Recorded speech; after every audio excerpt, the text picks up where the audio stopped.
This phrase from the Course in Miracles was really stood out for me these last few days. Forgive, and I will see this differently. And I don't know if any of you have ever seen these chalk drawings on the sidewalks, and they look so real. I've never seen them in person, but I've seen them out on the internet. And when you first see it, it sure looks like, you know, you're going to fall into this hole. And then you realize that it's just a chalk drawing. And it's similar to that with forgiveness too, where something seems scary or something seemed difficult, or a person, you know, seemed like they were a certain way that you couldn't really get along with or see eye to eye with. And then all of a sudden you practice this forgiveness and you see them in a whole new light. You know, it's the same, very same thing, you know, and then all of a sudden you look back and you think, wow, you know, how could I have ever seen things that way, or that person that way, or that situation that way. I know before I moved to Mexico, and I've mentioned this before, is just a lot of fear about what Mexico was and what I had seen on TV and heard from others, and just this idea in my mind. And then I got here and I saw that it wasn't like that at all, but I had to go in the direction. You know what I'm saying? Like, even though I seem to have a lot of witnesses to, you know, this is a dangerous place, that those all had to be questioned. That belief had to be questioned, and all the ones around it, you know, had to be questioned. So something came up last week. I connected with one of the participants on this call, and it's something that I see frequently with people who use these mind tools, and it has to do with the desire part of the levels of mind. And so when we get into the levels of mind, you know, that first question of when I think about, you know, what is the upset when I think about blank? And then we go down the different levels, and one of the questions is, what did I want to have happen instead? And oftentimes, what people will say when they are asked that question, number 3, is, you know, I wanted to feel safe. I wanted her to be happy. I wanted to feel peace. You know, I wanted to feel secure. I wanted some kind of an outcome in the mind that didn't happen with whatever the situation was. But what this question is really asking at this level is, and this is true in, I would say, 99% of the cases, the mind is wanting something different in form to have happened. Mm-hmm. You know, when I think about her not calling, what I wanted to have happen instead was her to call. There's usually some expectation in the mind that hasn't been met. And so this question, number 3, is so critical, that in like the BBOT questions, as it goes down the line, it'll actually flag someone that just says, I wanted to have peace, or I wanted to be happy, or I wanted to be safe.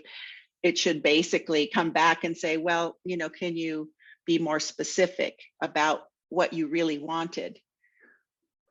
So it's just more of an honest question. Like, if I wanted her to call, what happened instead is she didn't call. So do you see the difference? You know, and in the levels of mind, it will say it's usually the opposite of what happened. It's trying to keep it at the level of form, because that's where the upset is.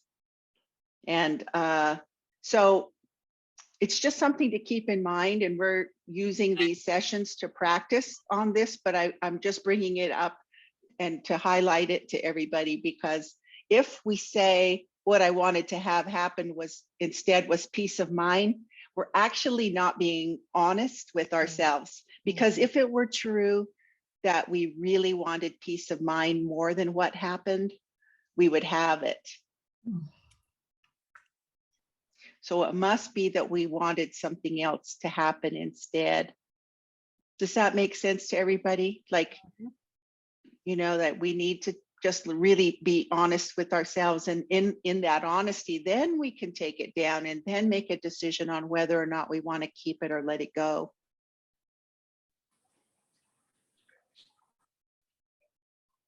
And this one I'll probably talk about more as other meetings that we have, because it's so frequent that this one is confusing to people.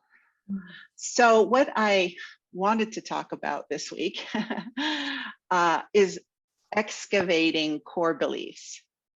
Because if you haven't noticed yet, if you've been doing this work enough, you probably noticed that the same beliefs beliefs keep coming up over and over and over.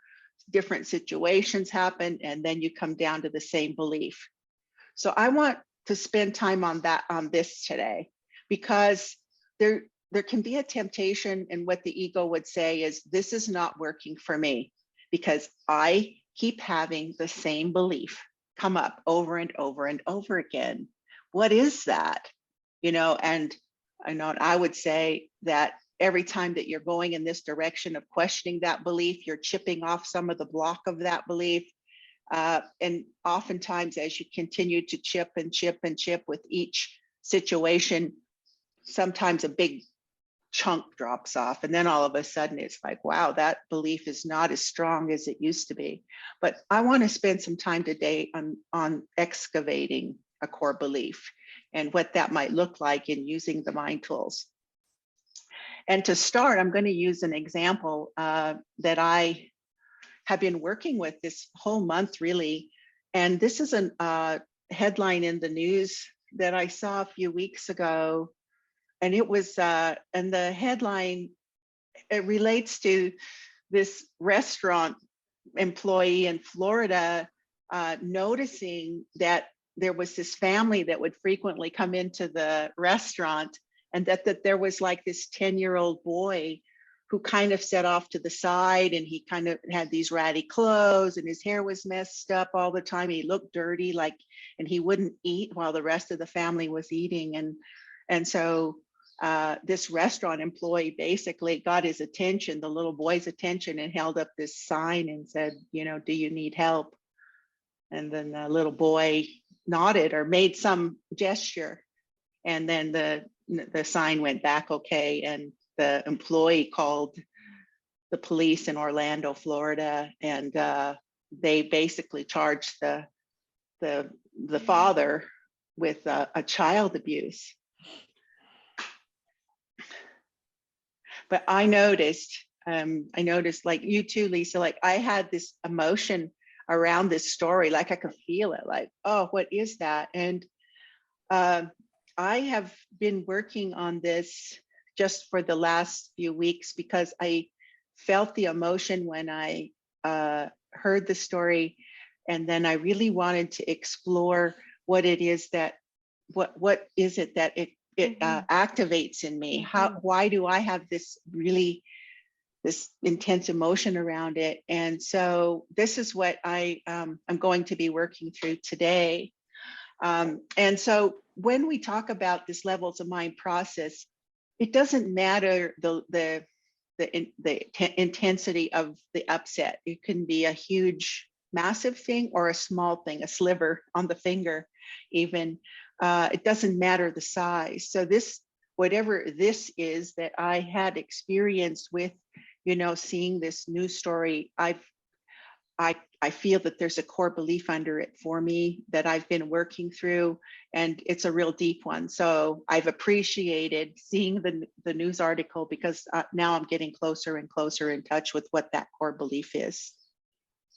So I want to start, because I feel it's really helpful for us to just start with the basics every time.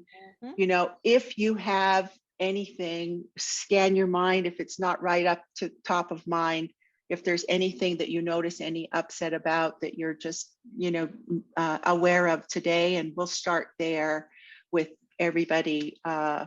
Number one, when I think about and feel that in on your sheet of paper, if you have one there at your desk or next to you. So are we to use this particular incident, Laverne? If you noticed a contraction when I described the article, use it. That could be equated to any animal abuse, correct? Or do you want me to just focus on this? I would say focus on this. You always want to use whatever's current. Maybe you did have a reaction with an abused animal in the past, but always use whatever's current, Okay. in the mind. So if that was where you noticed the contraction just now, that would be the best one to work with. Anybody else, if you have something else you want to work with today, do that.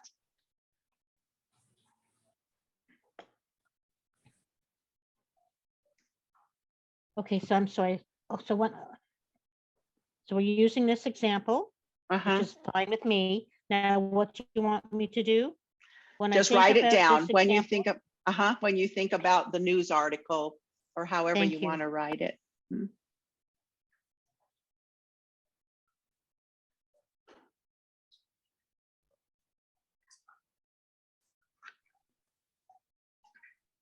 So let's now jump down to the feelings. When you think about whatever the upset is, what feelings do you have?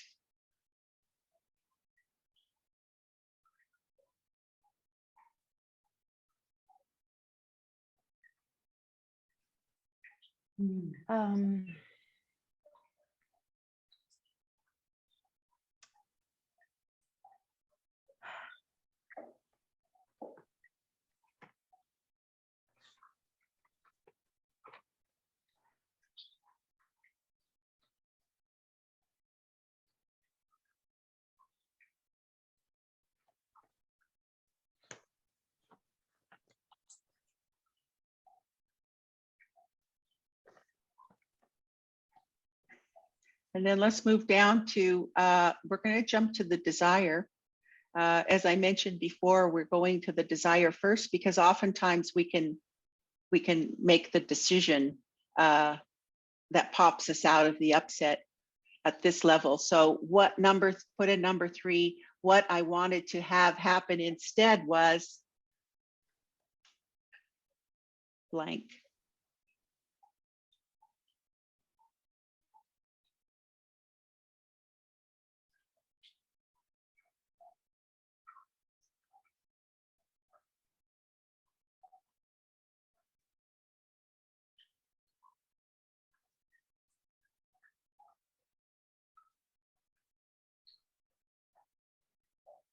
And again, remember to keep it away from the feelings level of some kind of a way that you wanted to feel instead of how you felt.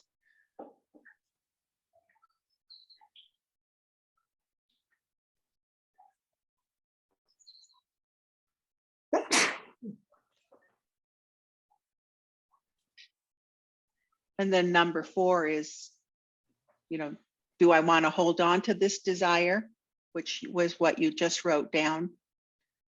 Or do I want peace of mind?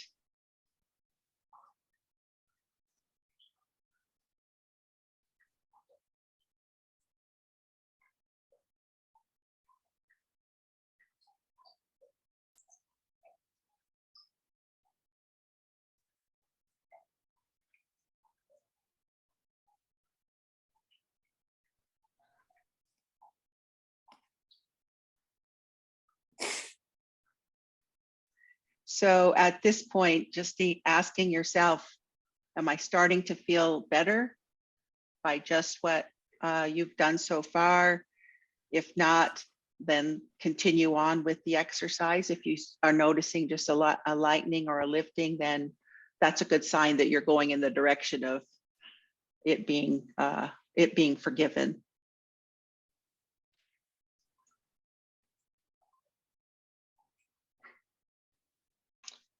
And then the question that all of the mind tools ask at this point is, if I'm not feeling any better, am I willing to go deeper in my mind for answers? Because we have to at some point give up the idea that there's a solution in form out there that if only we can find it, we will be happy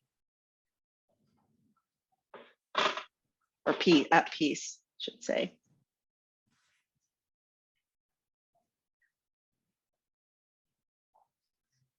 And another way of saying is that, do I want to be right about what's happening, or do I want to be happy? What if the answer is I'm willing to go deeper? Usually when you're willing to go deeper, you're also wanting to be happy. Okay. The right part is more like saying, there's a problem out there in the world, and something's got to be done about it, or somebody's got to pay, or it's got to be fixed. So that's where we really have to say, okay, it's not really what's happening out on the screen. It's something else that's going on in my mind that's generating this upset. And it's such this is the practice here, is every time we have to see that it's something that we're thinking and believing that's generating how it is that I'm feeling.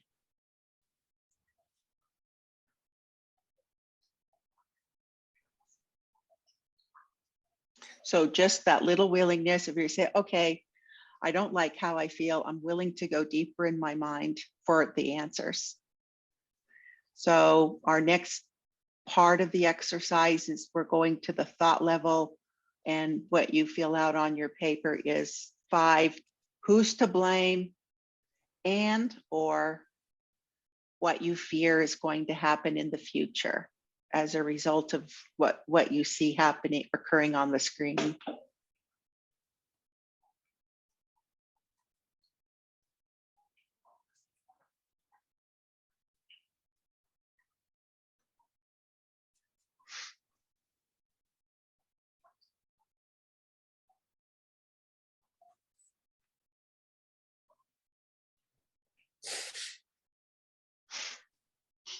Okay.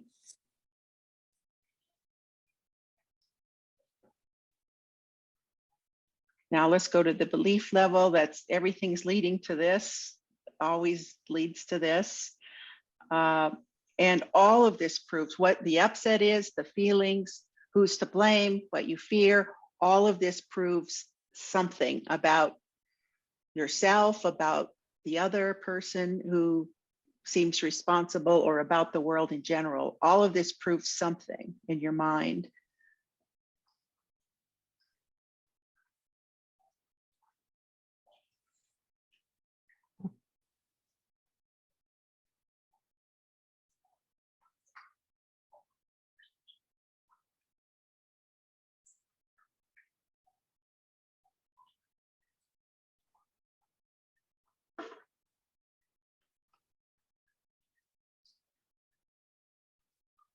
And remember, if you have more than one, write them all down, just because you want to go back and pick out the one that you are going to work on first.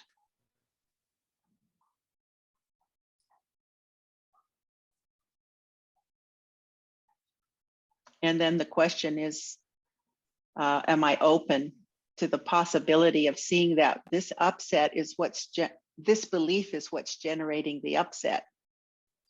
Whatever it is that I'm seeing on the screen is generating the upset in my mind.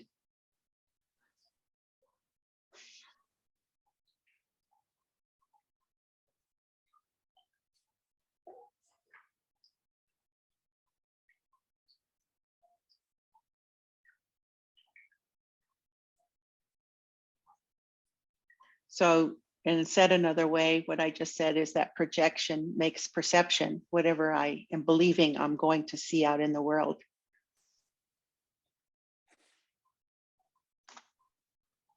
So number 8 is, do I want to hold on to this belief? Number 7, or do I want peace of mind, is the question.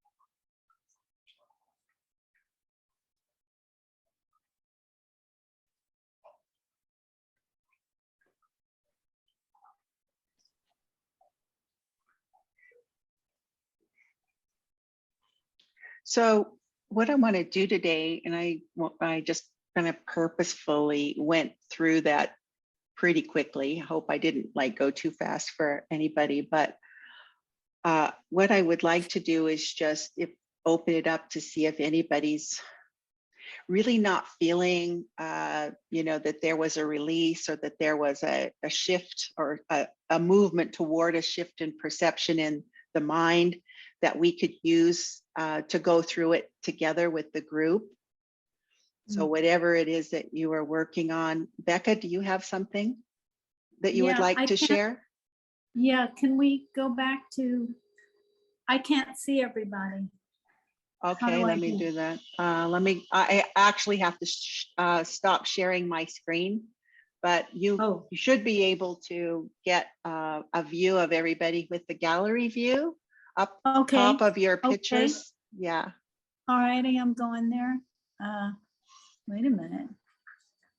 No, that's the camera. I don't know what happened to the gallery view. Well, there we go. There we go. Okay, I'll share in a minute, but do you have something that you want to work through with everybody that you don't feel like you really made any progress? No, yeah, I don't think so. I think I kept it on the mental level a little bit, although I feel like that I made progress, but when well, let's see. So tell me, let's just start with this then, Becca. Tell me, I'm going to just work it through with the levels of mind diagram. Tell me what the upset is that you're working with today. Well, I noticed that when you showed the thing about the boy and that story, I felt myself sort of go numb. And I think that's because I witnessed abuse in my family, and I also was abused in my family. And that was one of the things I would do is kind of shut down. And so I thought, well, maybe anyway, but I felt like that was something I did, was that I shut down. And then I realized that there was something really underneath it, that that I didn't stand up for myself, or I didn't stand up for my brother, or I was too afraid. It was smart that I didn't stand up and get worse abused, but still there was something that was always like, oh, I'm not courageous. I'm not strong enough to stand up for myself. Yeah. So what did you write down for number one, in just and summarizing what you just shared, or some aspect of it? When I think about that one? Number one. Yeah, I didn't put the number. It was when I think about. Yes. When I think about a child being abused, I feel numb, shut down, and afraid, but mostly shut down,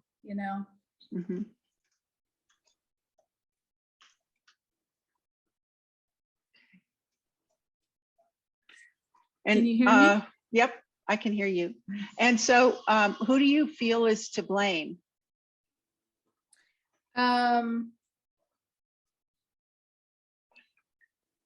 In this situation of the child being abused, which I think you're talking about the article, right?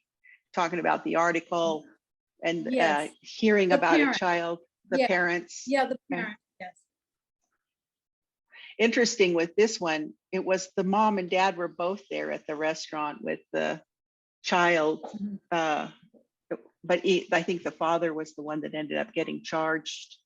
So you think that the parent is to blame, and is there something that you're afraid is going to occur in the future? Yeah,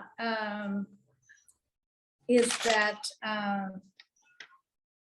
well, for me, it was that, I just take it back to myself.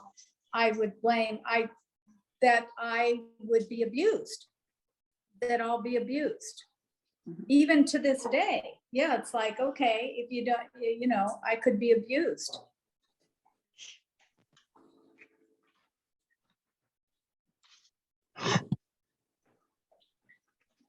That could be verbally by, you know. Right. And so you can really see how, you know, a thought like that could rule somebody's life, you know, that Yeah. you manage around people that might be abusive, you manage around Right. situations or avoid situations where people might be abusive, that type of thing, Yes. right? Yes. Yeah, for sure. It's a, And can you see how, I mean, in just a general term, how helpful it might be that an article might come your way like this, where you noticed emotion around it that helps you to get in touch with this belief that oftentimes these beliefs, because they're so scary when we're younger or when we're, you know, that we have to basically to survive in whatever household that we are in, we Yes. have to push it down. And then we put, you Yes. know, we manage around the person that seems to be the abuser. You know, are they drinking tonight? You know, what's Yeah. their mood when they come into the door?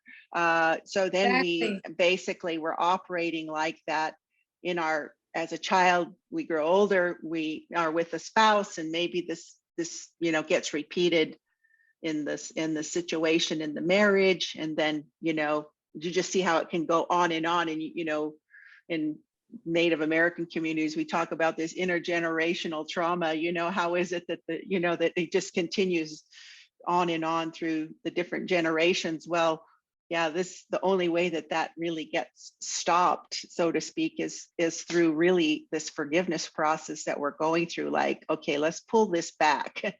And we can use the movies, we can use news articles, we can use all the things around us in the world to actually help us get in touch with these underlying beliefs that are still running, that are still operating.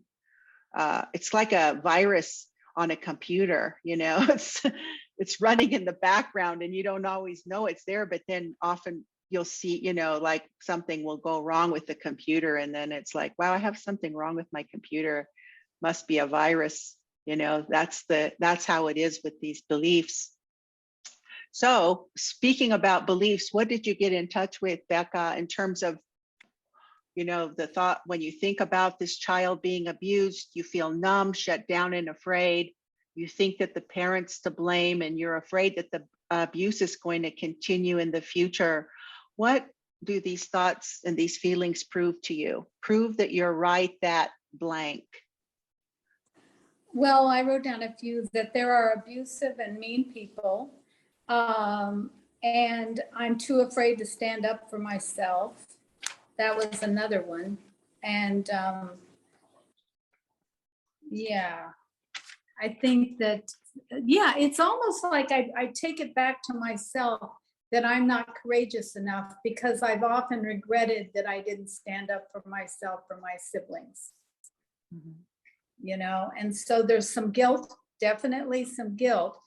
But this kind of like feeling of just not being courageous, not being, you know. Mm-hmm.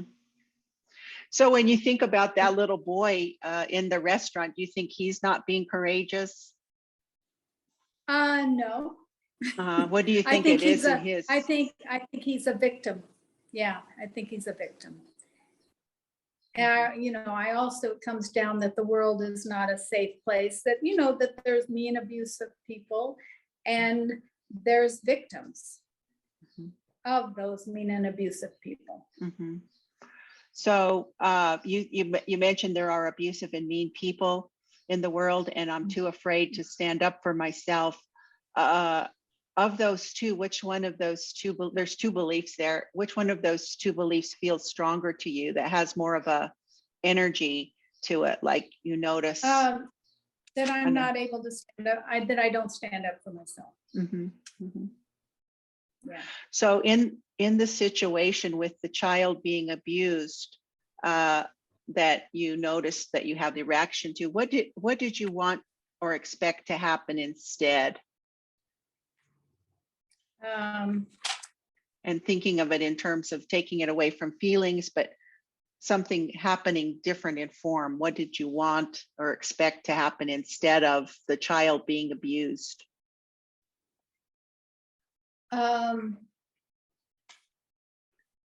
Harmony, that he wasn't abused, you know, I mean, it's pretty much that simple, you know, that, Right. Yeah, it's pretty simple when you just say, yeah, you didn't want the child to be abused. Really. Yeah. Uh-huh. and I think, yeah, and I didn't want to be abused, and I didn't want my siblings to be abused, you know, I can get there real quickly, you know. Mm-hmm. Mm-hmm. So in this, and in terms of what, you know, what the levels of mind is taking us to, is just to that point of, you know, this desire for the child not to be abused is what's keeping you from the experience of having the peace of God. You know, like that one thought of, if something were different, I would be happy, I would be at peace, is what's keeping you from experiencing the peace. And what the levels of mind is taking us to is to that point in the mind where, you know, are you willing to offer, you know, this belief and desire over to the Holy Spirit in order to have peace of mind. So, and this whole process, you know, like what I heard you say when we went through it together was, no, I'm not really feeling that.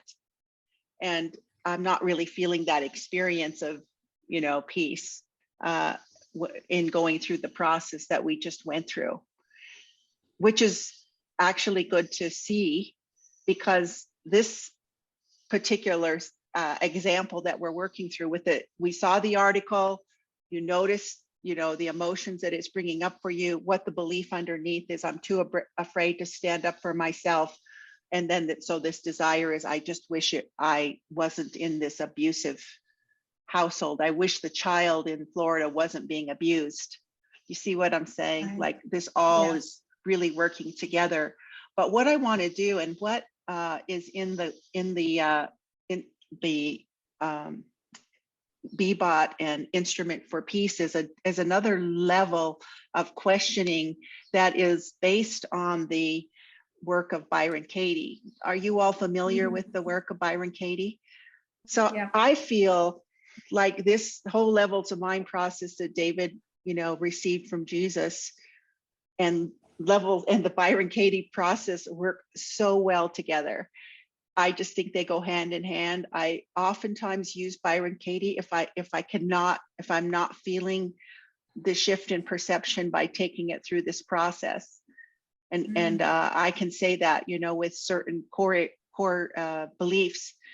The belief in abuse is one that is, I have a strong belief in that as well. My belief in the example of the child being abused is that I'm not heard, and which seems to be like this belief that I've carried from childhood into adulthood. But I'm actually getting closer and closer to this realization for me, you know, with when I see abuse, and or either think, you know, somebody outside of me is being abused, and is in this situation where the little boy can't talk. He can't talk and share that he, you know, what his situation is. He's that afraid, you know. So I identify with that. Wow, something's happening to him. He can't talk. But the belief underneath all of that for me is that I'm not heard. And so, but that's been, I'm aware of that. It's a core belief, but I keep peeling away layers of that, you know, like layers of that belief. And I'm getting more and more in touch with it's really my own fear of speaking the truth.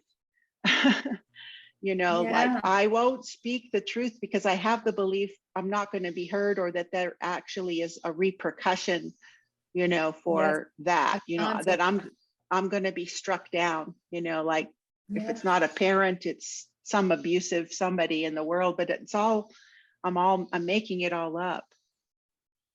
Can you see that? And I couldn't really like get in touch with that immediately. I had to, like an onion, I've been just peeling it away, peeling it away, peeling away. Notice whenever I have an upset about hearing about a story about someone being abused, or hearing where someone wasn't able to share or speak up about abuse that was going on for them. So it's really a deep process. And I want to just take you through that now, Rebecca, so that we can all see how that might look in terms of next steps for this process with the levels of mind. Okay, so let me.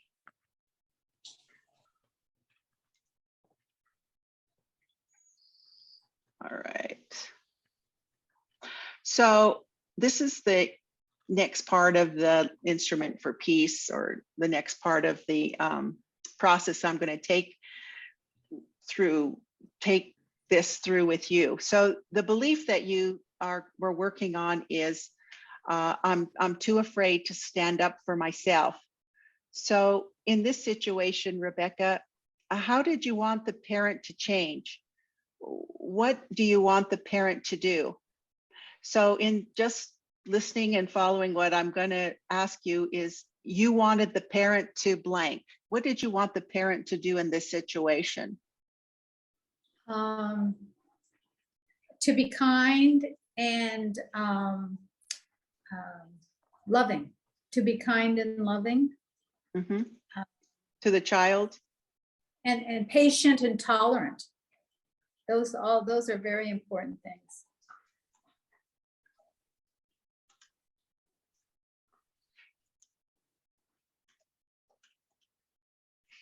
Yeah. That's a great, okay. And in this situation, what advice would you offer the parent? And the sentence would begin with, the parent should or shouldn't blank. What would you say about that? What advice would you give the parent? The parent should or shouldn't blank. The parent shouldn't take out their anger on a helpless child. Anger or frustration. Yep. Okay. Yeah. Great. Okay. Mm-hmm. And in order to be happy in this situation, what did you need the parent to think, say, feel, or do? And so finish this sentence. I needed the parent to, what did you want them to think, say, feel, or do? I needed the parent to. I needed the parent to be gentle and loving.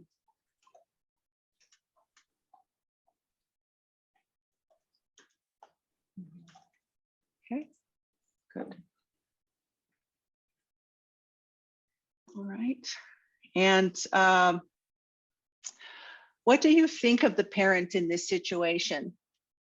Make a list. Type the sentence starting with, I think the parent was, and it's okay to be petty and judgmental here. So what do you think of the parent in this situation?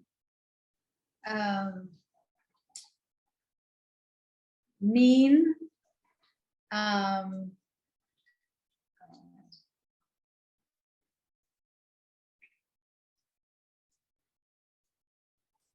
imbalanced,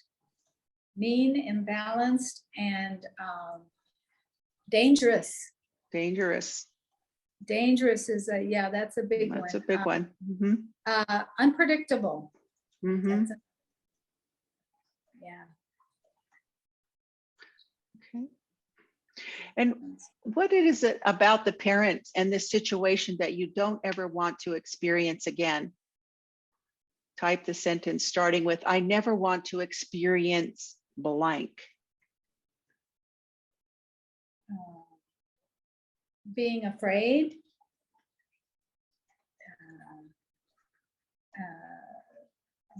Being mistreated.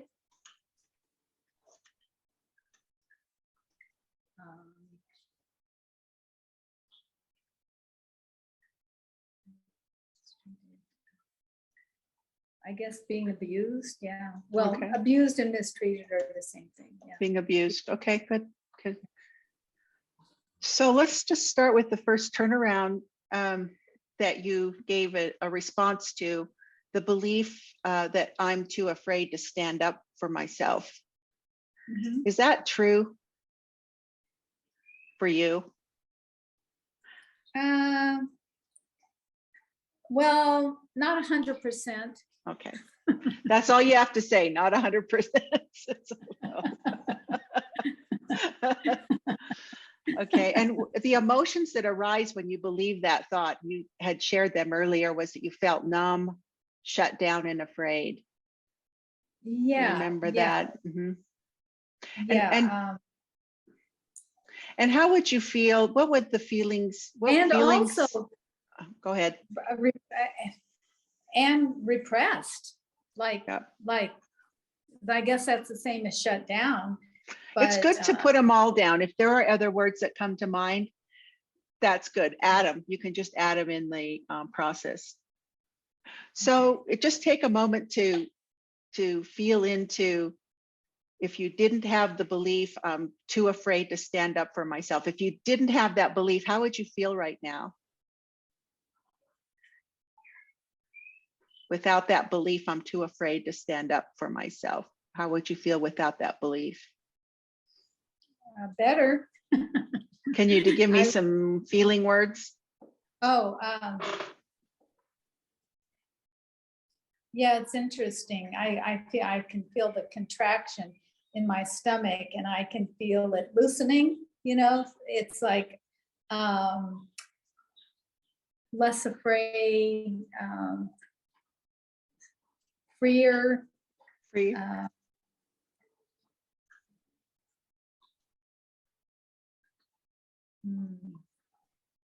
Yeah, I What's guess another way you can describe less afraid? What would the feeling thought be around that? What would the feeling be as less afraid?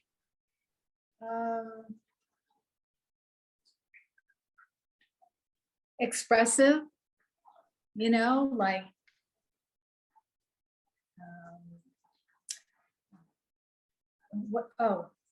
what's the word? Almost like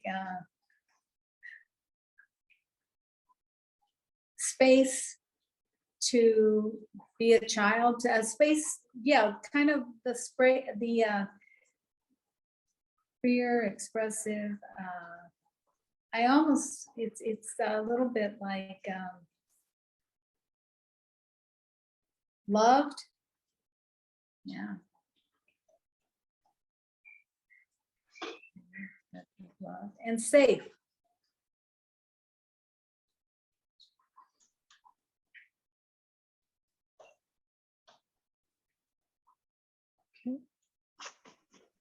Great, those are good ones. So now we're going to do some turnarounds, and this first one that is a turnaround to the belief I'm too afraid to stand up for myself. Possible turnaround to this self. I'm too, in the example, I don't listen to myself about my health. Actually, I feel like that's already what you have down. I'm too afraid to stand up for myself is the turnaround to, there's not really a turnaround there because you already have it there. You're too afraid to stand up for myself. Do you see what I'm saying? Kind of. Kind Let's of, see. yeah.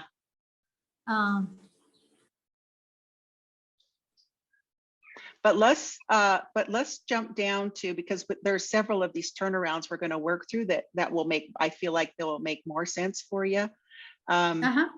Let's just go to the example of the opposite. So to the belief I'm too afraid to stand up for myself, what's a turnaround to that? I'm too afraid to stand up for myself.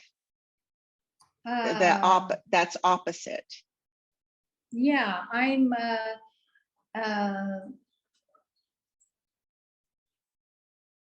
I feel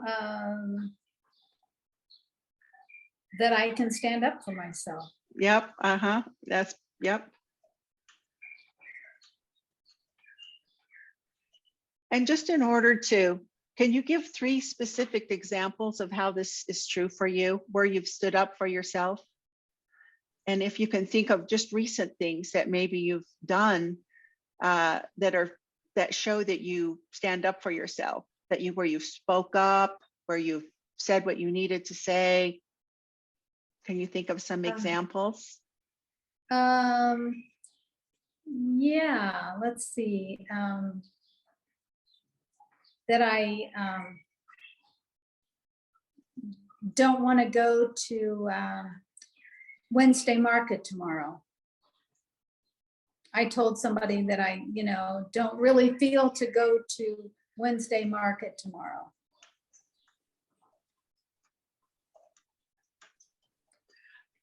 So, and this would be something maybe you would have said yes to in the past, just so you could keep the peace or something?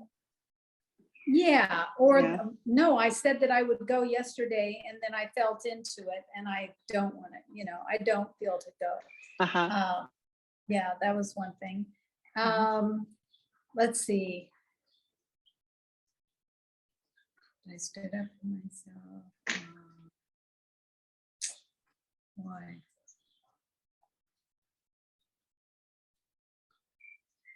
Oh, yeah. I've had a few little incidents in this place that I'm staying at, and I called because there's a problem with the water, and I didn't want to rock the boat. I didn't want to call too many times, that kind of thing.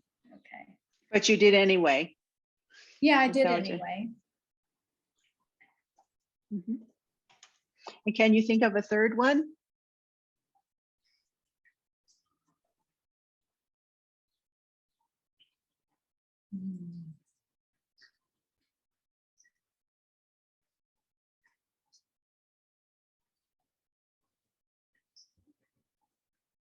Not really. Okay. 3, don't have to do 3, but it's just the more the merrier. But really what it is trying to convince you, just to actually convince yourself, like, yeah, you are standing up for yourself, Yeah. maybe in the past you didn't.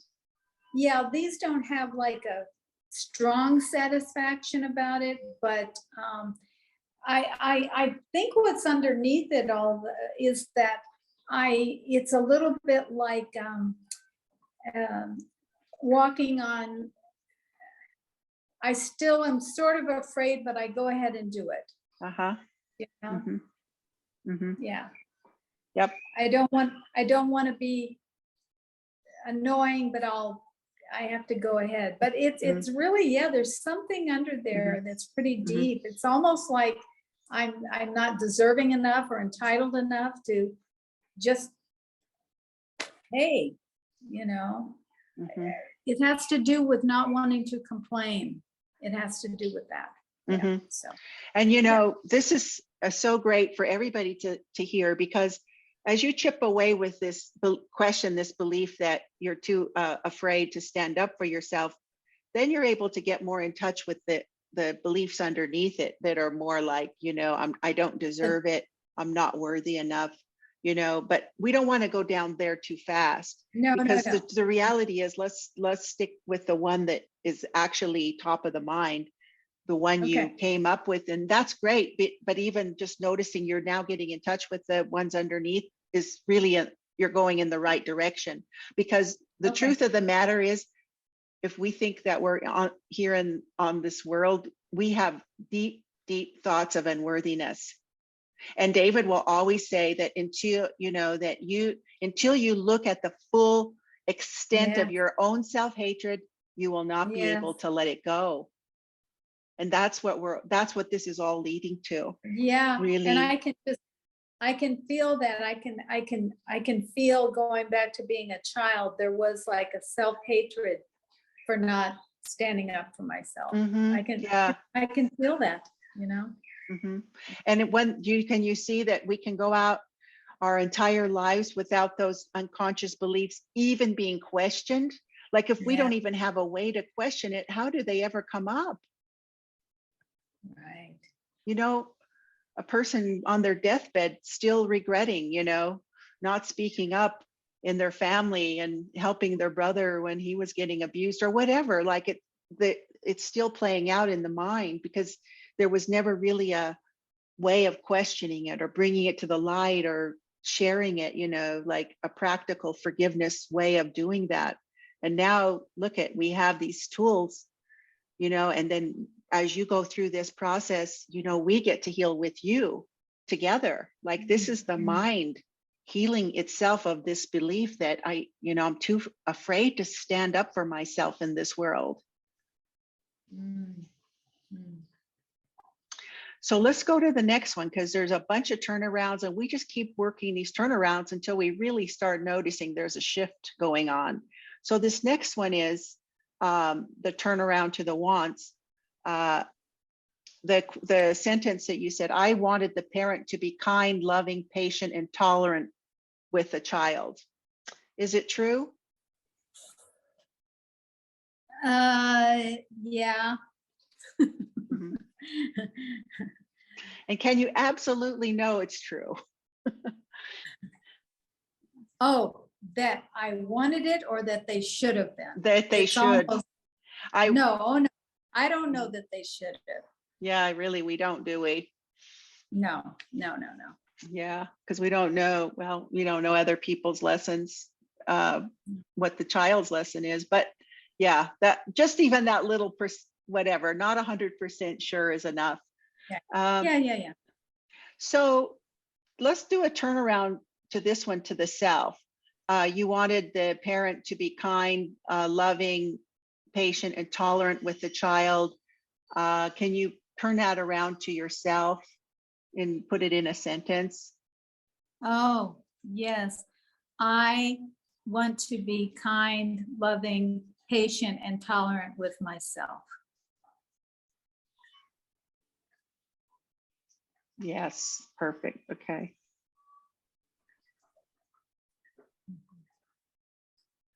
So maybe, can you think of an example of where you weren't, or what weren't that in the past? Or where you were that? But usually when you weren't that.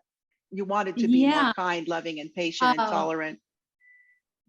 With my children. I mean, I'm trying to think of a specific,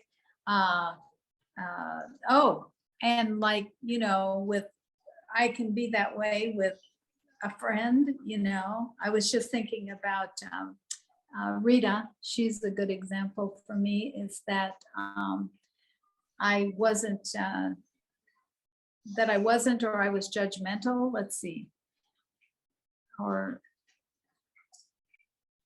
the turnaround though, now it's how I'm supposed to be kind, loving, and patient.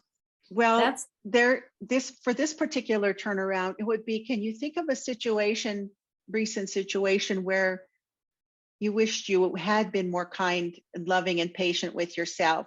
Maybe there was just noticing maybe some impatience in your mind about having a recurring thought, or holding a grievance about somebody, or just being mean to yourself, like going about your day. Yeah. Like this morning, I was very concerned that I had to be on time because there was a taxi picking me up, and I was concerned about not letting other people down.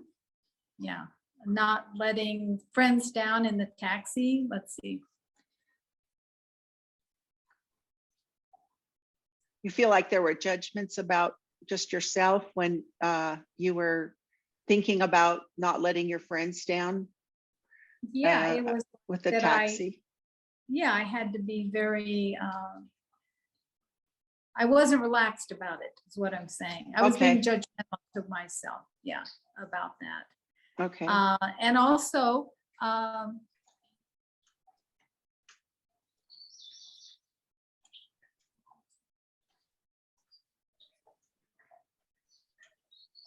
okay, go ahead. Tell me, I'm listening. And then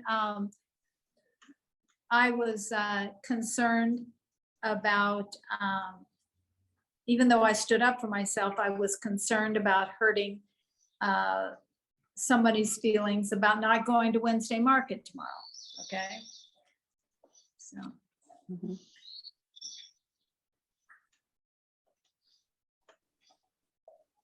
In a way, you could even look at that, that you weren't even really thinking about yourself. You're thinking about the other person's feelings rather than your feelings in the situation, right? Yes. Yes, exactly. Anything else? I'm concerned about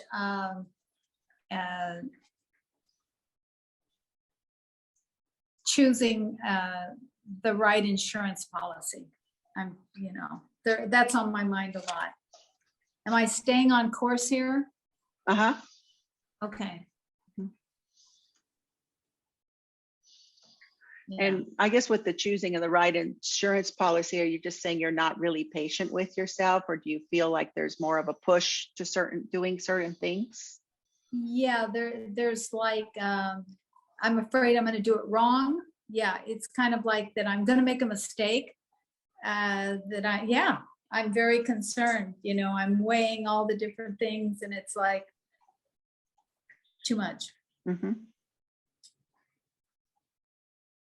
So can you think of a turnaround to the other with this, to be kind, loving, and patient with the child? Can you think of a way to say that to the other, to be kind, loving, and patient and tolerant? Oh, okay. Well, I to myself. And now we want to say with others. Oh, with others, yes, definitely. Kind, loving, patient, tolerant, absolutely, yeah. Can you give one or two examples, or even how many you want to give? Anything that comes to mind?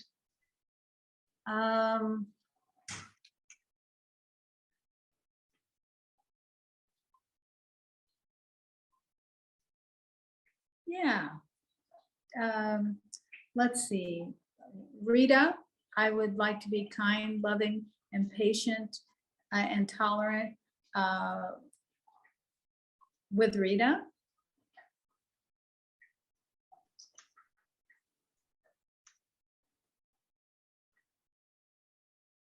Can you give an example?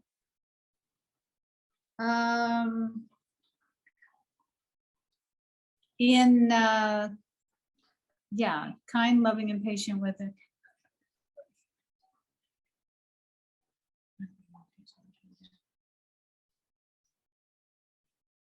About going to the movie.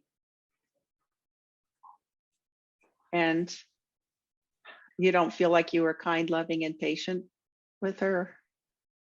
Oh, I want to be. I have not been. Oh, you haven't yet?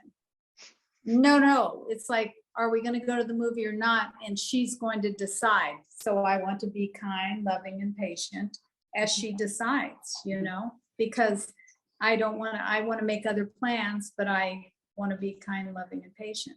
So I was thinking to myself, oh, I hope she decides pretty soon so that I can do this if she doesn't want to do that kind of thing. Is that strong enough? It's usually like an example of that has already happened. So if you could think, was there a specific, just recent example of when you weren't kind, loving, patient, and tolerant with Rita? Oh, or I could say it like with my son. I called him, and I was, waiting for. It's really kind of difficult for me to come up with one. And that's okay. And really with searching. I'm searching. It seems like even with this example that we're going through, it seems to be about where you're not being kind and general, tolerant, gentle with yourself. You probably, it's not so much with other people, but with yourself. And so we don't need to like fill it out. Like this isn't like trying to find some answers where they're not really flowing out easily. So but it does, but I will say that it's definitely applicable when it comes up.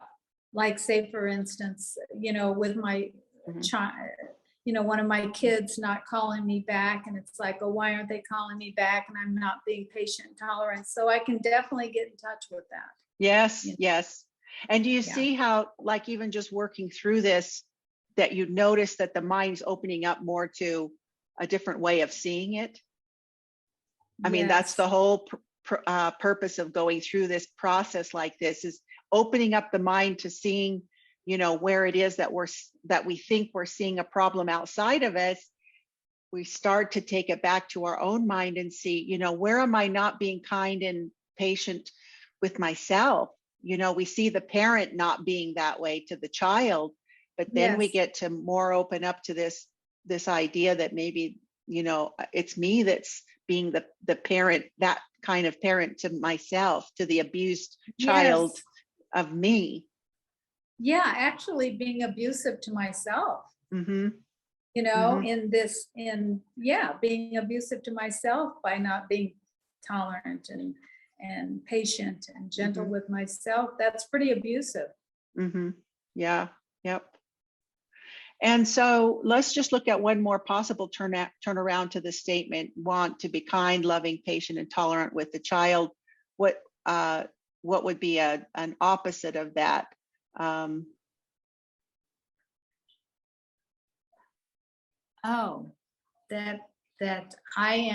am kind,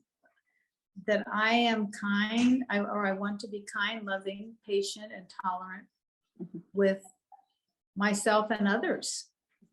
But the opposite of that would be like, I didn't want to be kind, loving, patient, and tolerant. Oh, You see that? okay. That's what this is saying. Now, there may not be any examples, but there may be I didn't want to examples. be kind, loving, and patient and tolerant with The child. or with yours. I didn't want the parent. It could be the Okay. parent in the example to be kind, loving, patient, and tolerant with the child. Really? I'm trying to get in touch with that. Mhm. That I didn't want the parent to be kind, loving, patient, and tolerant with the child. That's a turnaround? It could be. I'm just asking if you can find anything in your mind that would point to that you didn't want that to happen, with the parent being kind, loving, patient, and tolerant with the child, that you didn't want that. And there could may not apply. Or that the child deserved it, or that's all I can think of. Mhm. But again, it's like, that doesn't really feel true. Right. Okay. Now we're going to just take a look at the next one that you filled out, which was to the advice. The parent shouldn't take their anger out on a helpless child. Is it Yes. true?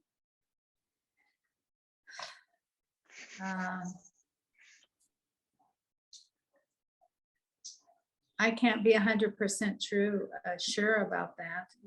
Okay. Right.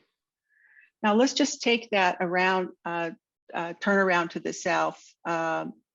So the parent shouldn't take their anger out on a helpless child. What's the turnaround to that, to the self? That I shouldn't take my anger out on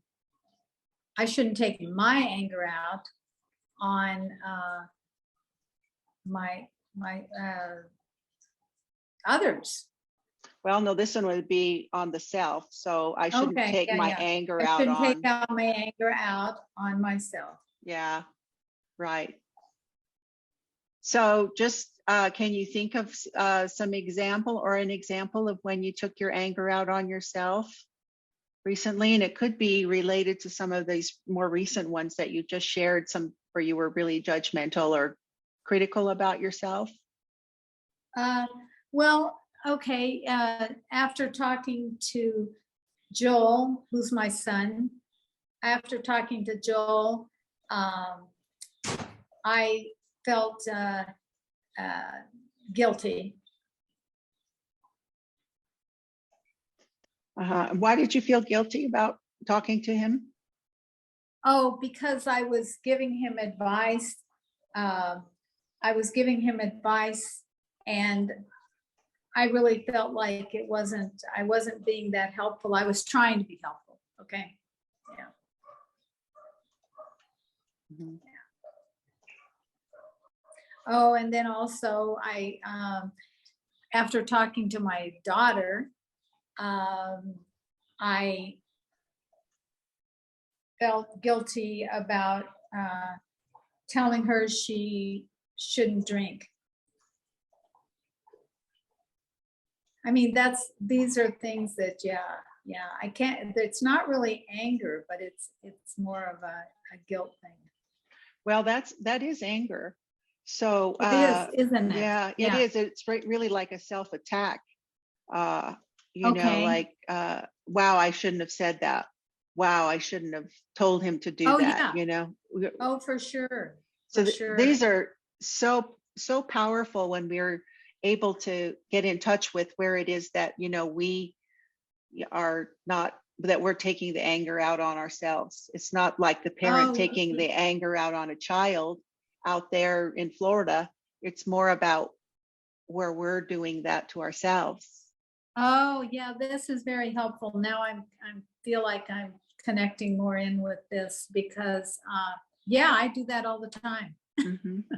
Mm-hmm. You know, like do something or say something and then doubting myself or questioning myself and yeah. Why did I say that? Or I shouldn't have said that. Why didn't I? Yeah. Exactly. Can you see everybody how that self-attack when we do that, like second guess what we tell somebody or should have said or didn't say, and then it's like, why did I do that? Why did I say that? Why did I? Oh, yeah. Yeah. There's this wonderful saying David has, he shared with us, this woman in Washington said to him, it's like, so what, now what? So what, now what? Like, let's move on. I don't know what I said that, you know, I'm not going to beat myself up about it. So what, now what? Like, don't look back. And sometimes, like right after, I will say, you know, to one of them, well, I shouldn't have said that. And they were like, that's okay. I mean, they're like, you know, no big deal. They've moved on. You're still stuck on it. Like, oh my God, why did I say that to so-and-so, you know? Yeah, this is really powerful. Can you see just how it starts loosening up the mind around what happened? Like how helpful it is that we see this article and then we take it back to our mind and see how we're doing it to ourselves. In a kind way. We're exposing this in a kind way so that you can actually change your mind. Like the mind will just drop it. Like, oh my gosh, you know, I'm dropping this belief that I can't stand up for myself. Oh, right. Yeah. Mm-hmm. I'm starting to see it. Yeah, very much. Yeah. So everything that you filled out before, all those questions, the advice, and you don't want it to happen again, it goes on and on. Like the needs to be gentle and loving with the child, to the complaints of he was mean, imbalanced, dangerous, and then we keep going. But I know when I'm doing this process, what I notice is I usually don't even need to get to the bottom of the whole thing, because I usually am noticing like my mind is lifting up out of it just as I keep going through the different questions. But I'm going to just jump to the end and let's just see how this feels. With this, now review these never again statements, removing the I never want to experience parts to see if they are any supportive for you now.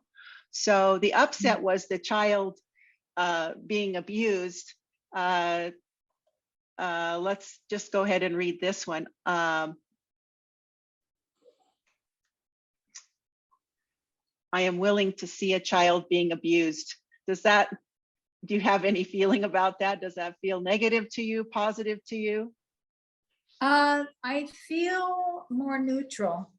I feel more neutral. I feel a little more neutral about it. This one, I look forward to seeing a child of being abused. No, I can't You quite get there. Well, actually, if I think of it for freeing my mind, I think, okay, because I probably won't see a child being abused, but I'm still trying to kind of like figure out a way. Yeah. Yeah, if you can see it from just the helpfulness of getting in touch with how you're being abusive to yourself, like that, it's been helpful in that sense that we can see where it is that you've been mean to yourself. Yes, that I've abused myself, definitely. Mm-hmm. Yes. And then never again, you had being afraid, being mistreated, being abused. I am willing to be afraid, be mistreated, be misused, and be abused. Wow. I'm be afraid, be mistreated, be abused. I might stand up for myself. That's the thing with these statements, really, is that you will notice when it is falling back into an old pattern of being afraid, mistreated, or abused, that then you will notice that, wow, this is something I've never really questioned, that there was a different way of responding. Do you see the you see the helpfulness of that? Right. Oh, in yes. terms of this yes. exercise? I'm willing to be afraid.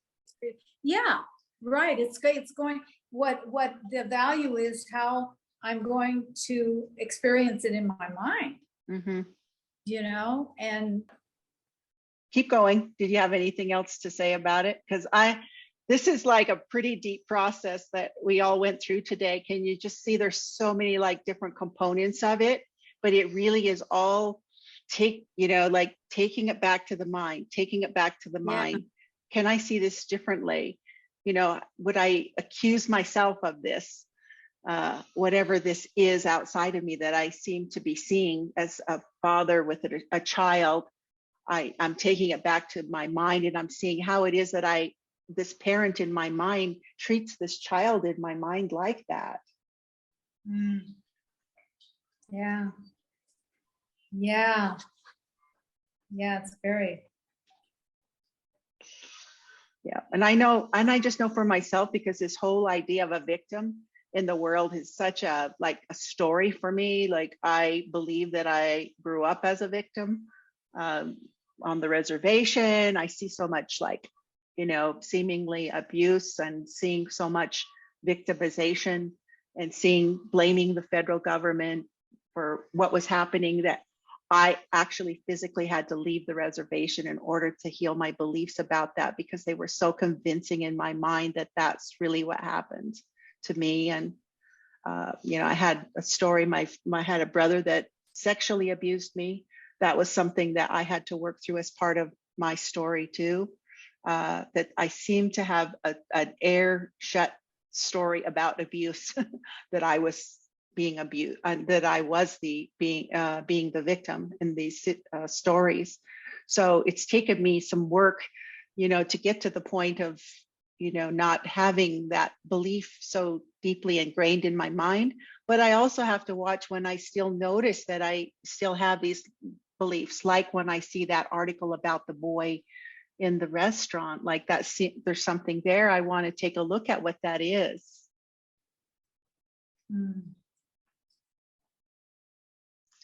So I just want to open it up for comments, questions, insights, anything. How did you guys feel about going through this process with Rebecca? Thank you, Rebecca, by the way. I just appreciate your transparency and honesty. It's really for the whole universe. You're willing just to share about your relationships with your family, with friends, and taking it back to your mind.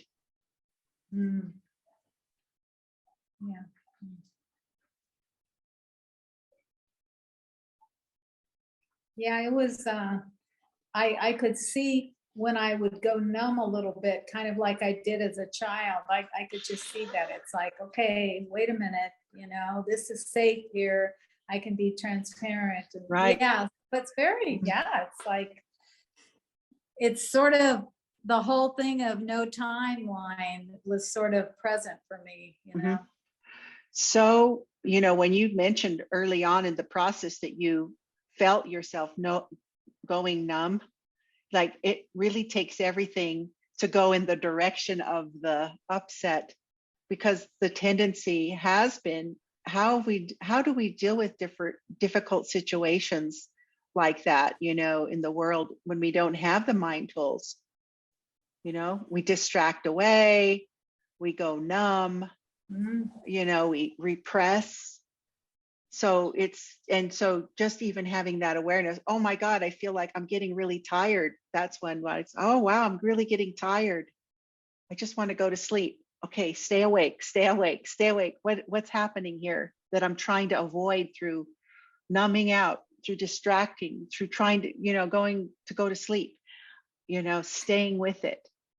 Yeah, one other thing that I got in touch with as we were going, and I was seeing how when I was trying to get in touch with times in my life where I have been mean and angry, and it's like they were there, but I would repress them.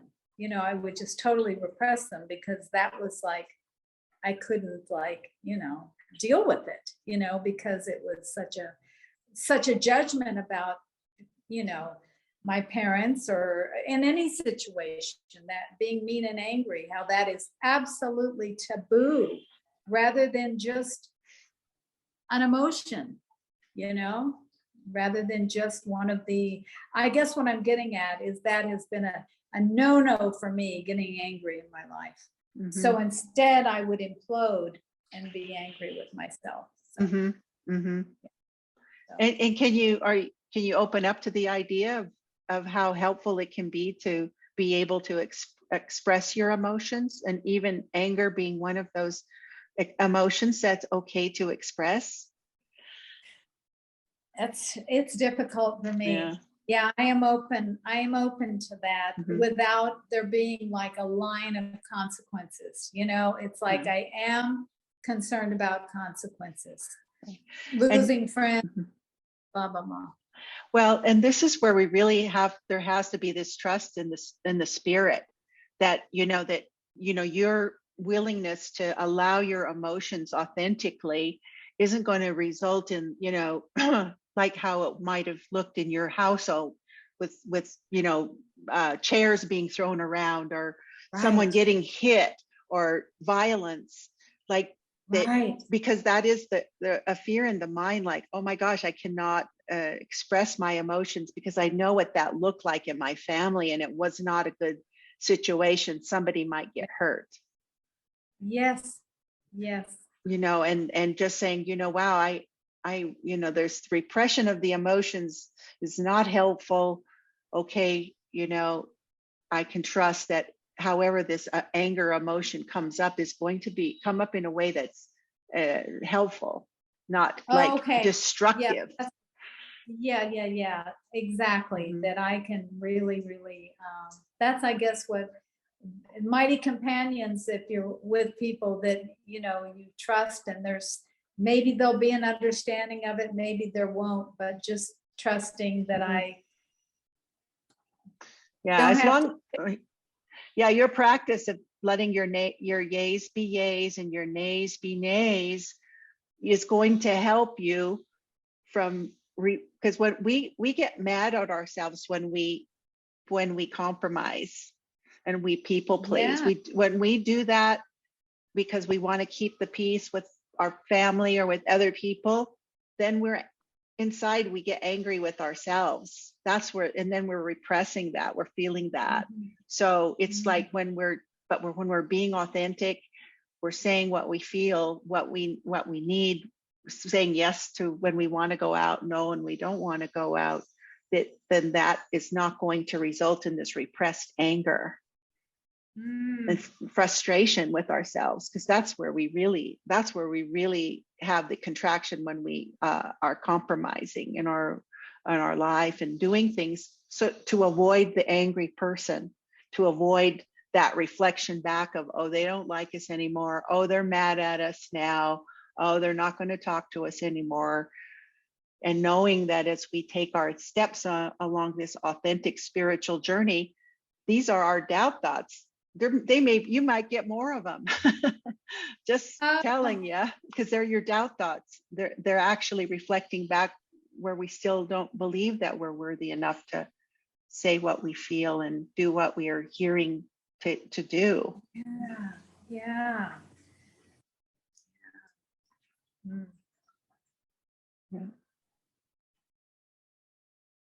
And even just allowing yourself, like this process we went through together, it's kind of like it can last the rest of the day, maybe a few days, giving yourself some, like rest, and recognizing like there's a process that sometimes takes a bit to go through.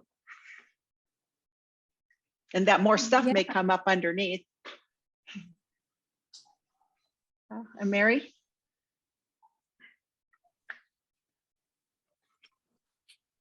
Wow, I'm exhausted. That was beautiful. Thank you so much, Becca. That was, and Laverne. I there were so many times when I just wanted to go, wait, there's more. There's like, I could feel myself going through this process, and then I come up with these beliefs that abused people have this trait of denial and repression, and not standing up for themselves. It's kind of these blanket beliefs, and how do you stand up for yourself? By fighting, and it's like, it's just so interesting, all the things that come up, the thoughts, but just the process of working through it. It's like, I don't have to figure all this out. It's just like that's the value of the process. So I'm grateful for that. But a couple of things did come up for me while we were going through this process. And I say she because it was me. I was just right in there with every word. And you too, it's like there is really only one of us here. So thank you for doing that. I'm glad it wasn't me, because it's exhausting. I just had to lie down at one point and just let it continue, because it saps my energy to do too much work when I can't get it. I just can't get there or something. I don't know. Mm-hmm. But one thing I thought of was the movie Fatima that David showed recently, and how that brought up that abuse of a child, and also seeing the perpetrator, like the mother was abusing this child, and the child was just feeling all this horrible guilt. But the beauty that came from that was there was so much forgiveness, and it's such a huge thing for the world that this happened. And then another thing was, on this last movie, I didn't go to it, but on the movie Lucy, and David brought up, just kind of matter of factly, he brought up that Will Smith, when he slapped Chris Rock, and how it affected the whole world. It's bringing up all of this abuse thing. It's like, he was so judged and so wrong. And then Will Smith, he said that what is just now coming out is Will Smith had ayahuasca experiences where he someone's coming into us, aren't they? Yeah I think go ahead. He had ayahuasca experiences where he was shown that he was going to lose everything, just lose it all, his career, his family, his fans, and I was so interested in that. It's like, wow,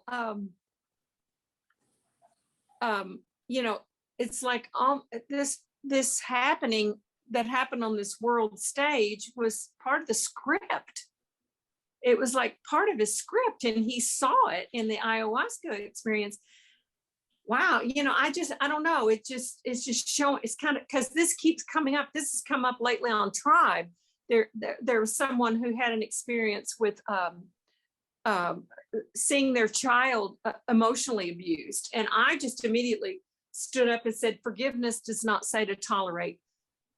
I don't think forgiveness means to tolerate emotional abuse, because there was children involved, and there was so much that's coming up. I don't know. I'm just like, whoa, Spirit is really wanting to get through to me, and it's part of my healing. I want to see it as part of my healing this. And thank you, Becca and Laverne, for sharing your own experiences with being abused in different ways or being victimized. And because it seems like we can learn the course almost where we use it to avoid, I don't know how to say this, but to avoid going through this process. Yes, that's a really good point, Mary, because you can use that, you can do metaphysically ghost the whole thing. Yeah. Well, this process, because it's uncomfortable. Yeah. It is. You want to go to sleep. Sometimes when I hear David's movie talks, I want to go to sleep. And I really I have to fight myself to stay awake. There must be something in the mind that doesn't want to hear what he's going to say. So I really have to force myself to really listen. But even in this context, because abuse just feels so uncomfortable to talk about. But once we can get in touch with the fact that, the ego is abusing, is in the mind, these thoughts that, judgment thoughts about ourselves, that we're not good enough, that we, that we did something wrong, that we shouldn't have said that we shouldn't have done that. That's the abuser. That's the abuse. That's the abuser right in our own mind. Yes. And that's where we feel the, helplessness and the emotion around that, like we've allowed it to run amok in our mind for so long. We don't question it as that is, like that's our thoughts, that's us. Then along comes the course and say, that's not your real thoughts. That's the ego's thoughts. And the ego is not you unless you identify with it. Right. And that's helpful. It's very helpful. I'm so grateful for the course, because it's the ego has been trying to use all these metaphysical tools for years. This person has been trying to use, but now with the course, I'm being guided to use, to let Spirit, to allow Spirit. It's so much more compassionate. It's so much more soothing and true, because I'm not this ego. That's what I'm unlearning, is this being driven by the ego. Yes.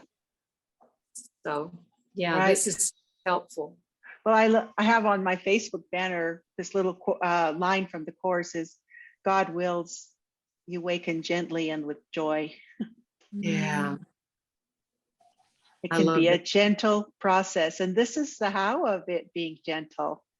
Yeah. That we join in this together and we see, that these thoughts aren't Becca's thoughts, these thoughts of abuse and harshness are not Becca's thoughts. They're not Lisa's or Mary's or Kariko's or Laverne's. They're the egos. And we're pulling ourselves away from it, like, oh my gosh, that's not my thoughts. It's not who I am. Mm-hmm. Yeah. And then in that, just that's the forgiveness process. We're just pulling it away. And then our thoughts become in alignment with God, love, togetherness, oneness, innocence, seeing who we really are. It's really simple but we have to go through this sort of discomfort part too, where we have to go through the darkness to the light. And this is what it can look like together. Like we're holding hands together and going through it together. Like Becca came out and we went through it with her, and we all, get the benefit of it too. Yeah, for sure. Yeah. Yeah, I was just thinking about how, in birthing or the birth thing, the contractions. So it's almost like we're going through contractions, but they're part of the Yeah. Yeah. Yeah. I process. remember in the community, living in spiritual community, like sometimes like two people would be like at each other. And then pretty soon, like there would be like this eruption. You could hear them like yelling at each other and screaming at each other, and just, this whole thing of just this intensity, and everyone is just hanging in there, just letting it run its course. And then after that, it would be like, this quietness would just descend on the house, like, glad that finally got out. Like there was no judgment about it, like that it had to come out like that, just in its all that craziness, ugliness, chaotic craziness. But it was just part of the process. And then on the other side, just like that contraction, then it was like, oh, thank God that's done. Like it's just how it looks. Just how it is, and then we can have such a judgment about being angry when we get older. Like it's not appropriate. I think a lot of us grew up in households where we were told, like, you do not express your anger here. You keep it down, you keep it under wraps. Don't say what you really feel. Don't even talk about feelings.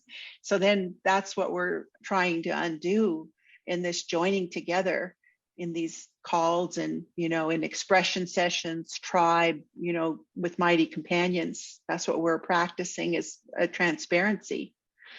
Yeah. Thank you all for, being there with me. Yeah. Thank you for your willingness. It's great.